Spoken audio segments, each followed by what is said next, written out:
In this video, I'm going to walk you through exactly how I made $160 in less than 2 hours. I'm going to show you the exact strategy I use, so by the time you get done with this video, you can actually see exactly how it's done. Here's the actual trade history log from tastytrade itself, which doesn't have paper trading, so you know it's live right here. You can see I entered on September 22nd at 9:38 in the morning, closed it at 11:16 that same day, and made a $160 profit, roughly $155 when you factor in commissions and fees. Let me show you exactly how I did that to enter here and exit here. I'll walk you through everything so that you have the game plan and strategy so that you can do it yourself as soon as tomorrow. So let's dive into it. How did I know to enter this trade? First off, I am trading SPX. This is the S&P 500 index. And when you're trading options, SPX is a great alternative because it's cash settled. So if you ever get caught in a trade overnight, it's going to settle to cash and it won't give you the share. So that's one way I do it. Also love SPX because it's tax advantage, so I pay less on taxes. Now, let's dive into the actual strategy. How in the world did I trade this and know what to do? Let's break it down step by step. Number one,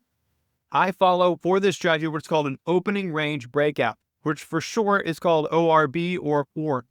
ORB stands for looking at the market at a certain period of time in the morning, waiting for a high to form, and then only entering the market once that high has been broken. So for instance, when I use this strategy, it's my 60-minute ORB strategy.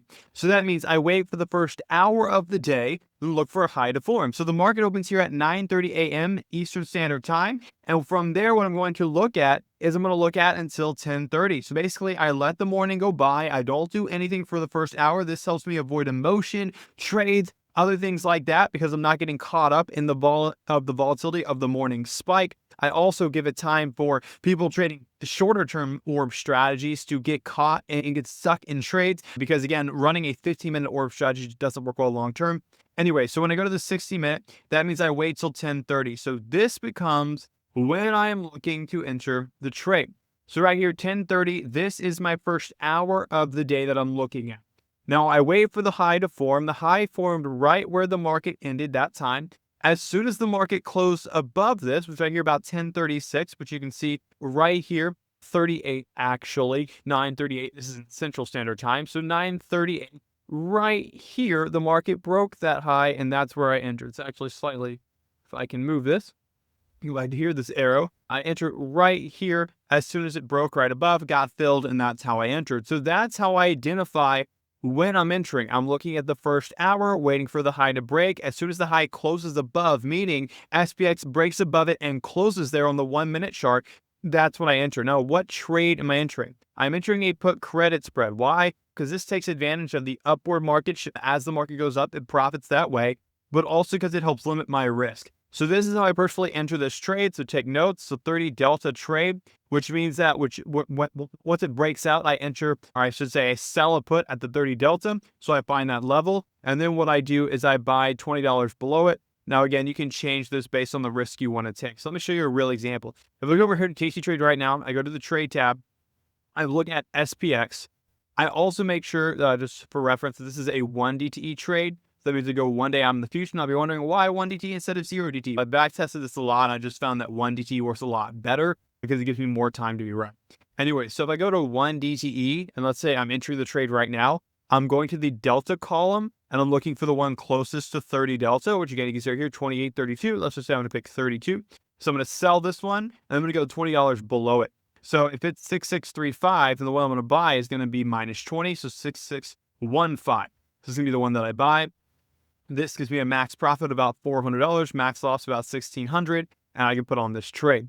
Now, if you are trading with a smaller account, you can do a $10 difference. So from 6635, you can go 25, and this will decrease your risk down to 780. It'll also decrease your profit, but it depends on what account size you're trading with.